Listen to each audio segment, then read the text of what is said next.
Thanks to the supporters of channel member Philip O'Sullivan. Boys and girls, we are finally sorting out our form and we are in with a chance, little chance, but a chance all the same, of actually going up automatically as planned this year.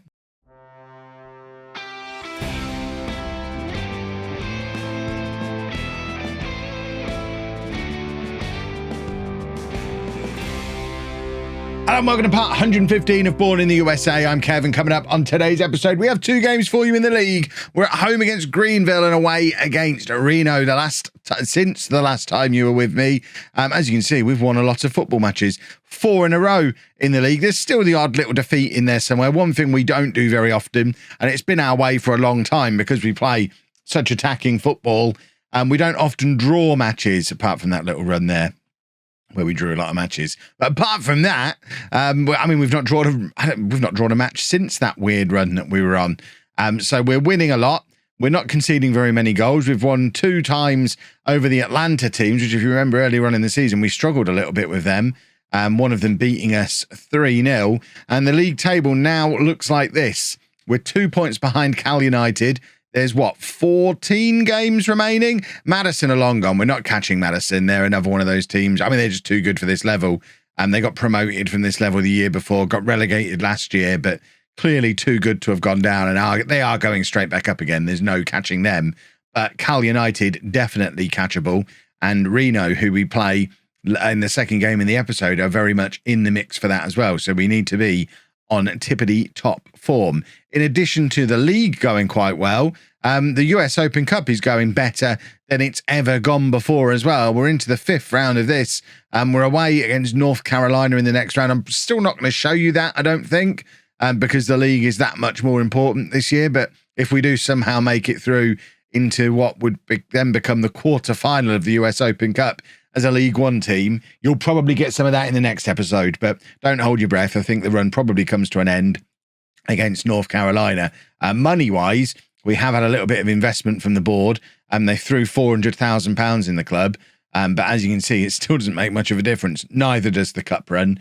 We just need to get to the Premier League as soon as possible to try and save the finances, but even then, the finances are a mess. So this is the team for the Greenville game. We've got Rosales in goal, a back four of Mitchell, Baron, McIver, and Pierce, Koritovsky and Allen in midfield, Martinez and Robinson out wide, Davies and Pearson up front. I know what you're thinking, Kev, why is Martinez out on the wing again? Because our main striker is Josh Pearson these days. 20 goals from 28 starts. I know Martinez was good earlier on in the year, but he never carried on scoring all the goals. I mean, he was better in the cups than he ever was in the league. Pearson's the man. Davies is doing very well as well. The left wing is a little bit of a problem area for us, so Martinez can be out there offering some experience and a little bit of quality out there, but the goals come from Pearson. Tristan Wright has had a long run in the team again, and he's just not the player he was last year for some reason. We've talked about it a lot this season. He didn't train very well all summer. He was always the one who wasn't. I mean, it just seems like an attitude problem with him. I think he got a little bit too big for his boots. I think he's already classed as a club legend after 2 years, or nearly 3 years now. But after 2 years, he'd already achieved club legend status. And I think he got a little bit too big for his boots. And I'm hoping that this isn't the end for Tristan Wright. I'm hoping we do get him back again next season after a proper pre-season, and he might actually get back to his best again. But in the meantime, Josh Pearson, as you've just seen there, is just doing what Wright was doing previously. And that's, believe it or not, all this team needed when we had all those struggles early on. And we had all the goals from last year from not just the players that we had, but the players who were scoring loads of goals in this league for other teams last year. It looked like we should be full of goals and we just weren't scoring. All it really was is we had to get the right partnership up front, and Pearson and Davies look like they are that right partnership. Koritovsky now with the in-swinging free kick, looking for Robinson, I think has been fouled, and it's going to be a penalty. It's Pearson with another opportunity to grab a goal. This would make it 22 for the season for him if he can put us 2-0 up. Still 9 minutes before half-time, and that is a nice, comfortable position for us to find ourselves in. 22 goals now for Josh Pearson. It's weird having a striker with a sensible number on his back. Number 10 for a striker. This seems unacceptable, really, for one of my squads. But as you can see, the current scorelines, both ours and Cal United's, mean that right now, for the first time since probably like match week 8, before we had that horrible run of draws where we just fell off the pace, we are back in the automatic promotion spots right now, and it's taken a long time. It has been a battle to get up to this level because we were quite a long way behind at one point. If you go back over the last couple of episodes, just getting back to this point looked pretty unlikely, but I think we've benefited from Cal United having a little bit of a wobble while we've hit good form. This will be 5 league wins on the bounce if we pick up the result here, and if we can carry that through into the game against Reno as well in the next match, who are currently losing 3-1 away against Portland. So Reno are going to be coming into it exactly the way we want them to be form-wise. If we can win that one as well, then I think you've got to back us to be favourites for this second place spot as we run in for the rest of the season. Right, let's have a look at the substitutes bench. Martinez is going to come off for Rodriguez. We're also, Mitchell's on a yellow card and not playing great. I think we'll put Pierce out to left back and bring Ruiz on to play right back, and that will do for now. Can we actually confirm those changes, please? Thank you very much. We've been excellent today. How good are Greenville? Greenville are, they're in the relegation zone. Okay, fair enough. We were supposed to be excellent today. Maybe 2-0 actually is not as good as you might have expected based on the form we were in and the form I guess they've been in going into this match. But you know what? A win's a win. It's been comfortable. As long as, I'm doing my victory speech 15 minutes from the end of the game, so there's always the risk that they're about to burst back into the match, which would be troublesome to say the least. That's bursting as well. That is. They've burst back into the match. Yeah. Well, we don't. I guess I have to show the replay because it's such a nice goal. But they've got Choppy K in their team. That's why they're doing so well. Good old Choppy K. Right. This save. It's going to be the death of me. I'm sure of it. Choppy K pulling all the strings in midfield again for Greenville. We probably have to go and sign him now because he's got such a great name. But I thought it was Robinson getting clear on the right. It wasn't. But in fact, Davies has ended up with the ball. He plays it all the way back to Korotowski, who's going to pick a player ahead of him. Allen is the man who gets the ball, and now it's Robinson playing it back into Allen again. Allen over the top for Rodriguez, who's just come on and provides the finish. Only a second goal of the season for Chris Rodriguez. He scored far more than that last year, but then he had far more opportunity last year. We have been messing around quite a lot with playing strikers out on the left wing this year, whether it's been Pearson or early on or Martinez more recently.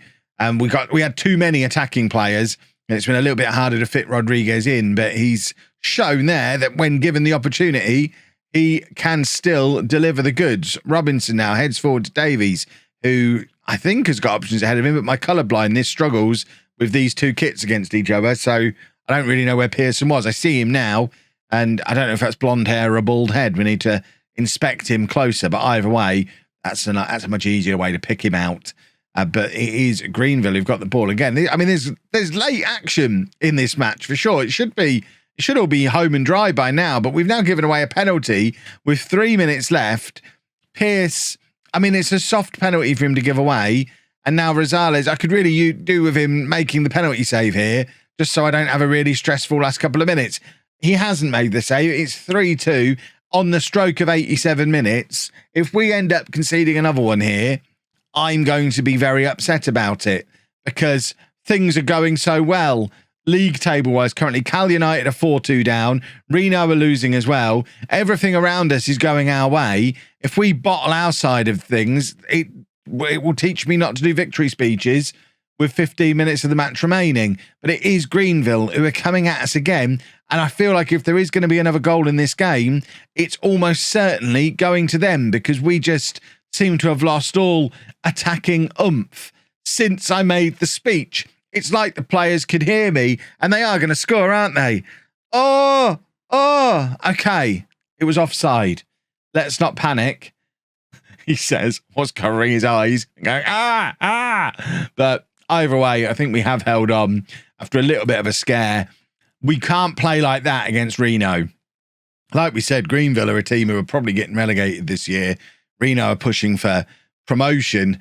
And they are hot on our tail. If we play that poorly, second half, first half, we were completely in control. If that second half performance is how we play against Reno, then we're going to lose our first game in a little while. But let's just enjoy for a few days being back in the automatic promotion spots because it looks beautiful. It suits us. Just one change then for the Reno game. Corby is fit again, so comes straight back into the back because he has been an excellent player for us at centre-back this season. 7.12. You know, I don't really like average ratings as a way of judging if a player's been any good, but he's been really good. So he can come in at the back. Other than that, it is the same team that you've just seen beat Greenville. So we're just going to blame McIver for the fact that we conceded 2 goals against them and hope that Corby coming back in fixes all of those problems. Now, I'm no expert on US weather and geography, but I'm fairly sure Reno's in Nevada.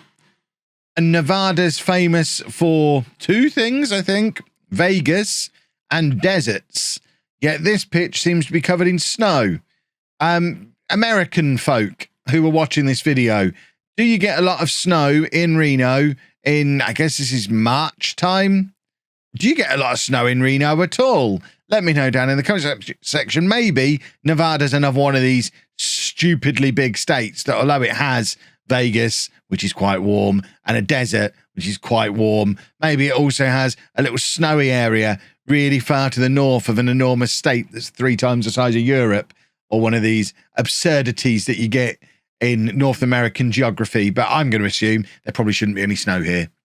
That's my thoughts on it. And we've gone 1-0 down as well, which we've not been used to doing lately. You'll have seen on that little run of victories that we've been on, one of the most notable things is how few goals we've conceded. Certainly until the Greenville game, I think that was our 2nd and 3rd goals that we'd conceded on this little run of victories that we've been on. So we certainly haven't had to come from behind in any of these games.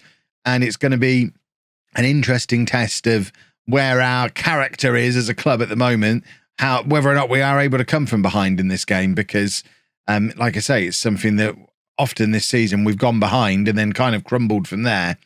It's very much a first goal wins situation in most of our matches, regardless of what goes on and how many more goals following afterwards. It is usually the team that scores first that comes away with the 3 points. Davies trying to grab us, an equaliser there, but his shot cutting in off the right and trying to play it on his left foot. He's not really known for his left foot, and it didn't look so hot there.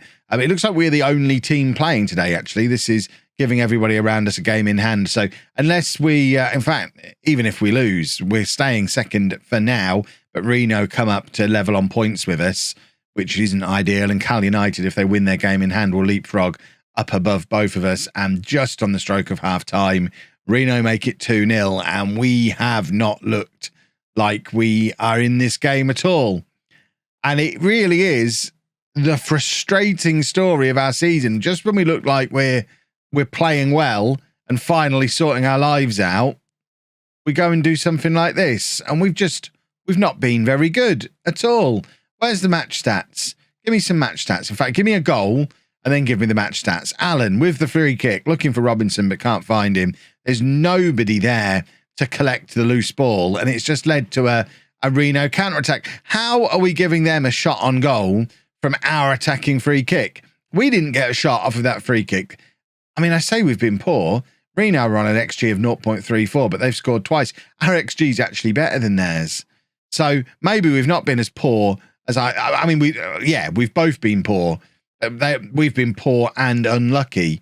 They've been poor and somehow managed to grab themselves a couple of goals, even though the match stats will tell you we've been the better team, but we're just not creating anything at all. And it's not like we've been the better team in a really great end-to-end match where everyone's been really good. Both teams have been a bit rubbish. Right, we're going to bring Boaz on. Davies is going to go out onto the right wing. Boaz is going to go up front. Baron probably shouldn't have played the full 90 in the last game. He's struggling a little bit for fitness at the moment. And you know what? We're going to bring on Tristan Wright as well. We're going to go with Boaz and Wright, who I think between them last year in this league got about 55 goals between the two of them, I think. Davies was in the 20s as well. Martinez has obviously played at a higher level throughout his career. Pearson, who's just gone off, was in the 20s. You know how much I like the fact we've got all of the division's best strikers, but none of the top scorers this year. I just need to work out what combination to play them in. Davies trying to win the ball back there. We're going to go attacking, I think, and we're going to demand more. Again, it would be nice to score a goal, bearing in mind all the firepower we supposedly have. Allen playing it forward, looking for Wright, who tries to nod it down to Martinez, but he was still trying to get back up into position, having gone deep and started the move. And it is Reno who are carving through us again, and Rosales needs to be equal to it and is, but all the same, it's Reno who are creating the best chances again, and it doesn't sit comfortably with me. I want us to be creating the best. I want us to create some chances that are worthy of a highlight. That would be nice. Mitchell playing it forward, looking for Wright, but he's not holding the ball up at all. It's a combination of he's not holding the ball up, but then that's not really what he does. And we're not playing the right ball over the top for him to chase, which is what we were doing all last year. It's like we've forgotten how to play with him. Rosales, terrible piece of distribution. Korotowski gets him out of trouble by winning the ball back in midfield. And now Davies has got a little bit of space to run into here, but rather than playing it into the path of Boaz, who's there ahead of him and probably in a better position, Davies tries to be the hero and go it alone and just makes himself look like a silly goose, ultimately, because he's just kicked it relatively tamely into the hands of the Reno goalkeeper. Wright now has the ball quite deep, tries to release Boaz. Boaz runs straight into a defender, but somehow comes away with the ball. And now Boaz, with the space to run into, gives Martinez. And now Mitchell, loads of time to pick his cross here. It needs to be a good one. It is a good one. And Davies is there for his 12th goal of the season. It's 2-1. 3 minutes left on the clock. It's a lovely cross from Mitchell. And Davies, coming in off that right wing, is there for the tap-in. It's such an un-Davies goal. He doesn't score this kind of goal ever. He has scored one now. And with 3 minutes left, have we got enough to rescue a draw? Probably not, because we've gone straight up the other end for a Reno free kick that's probably going in to this corner here. That's where the ball's going to go. There you go. We're pointing. That's where okay, it was slightly lower than I thought it would. But either way, we knew it was going in that side because Rosales was relying far too much on his wall. Look at this from the other angle. The amount of space he's given for them to shoot into, and the wall's not even that well positioned. He's not gone over the wall. He's gone around the wall that Rosales was utterly relying on to defend that side of the goal, because he was never going to make it across there. It's poor wall positioning, poor goalkeeper positioning, and just a bit poor all around. But the positive we take off the back of all of it is that we are still in an automatic promotion spot, although the team behind us do have a game in hand. As we always say, we'd rather have the points than the games in hand. So we'll call that episode a success. And I hope no one looks into that too closely.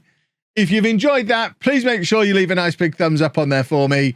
Subscribe to the channel for daily Football Manager videos. And thank you very much for watching.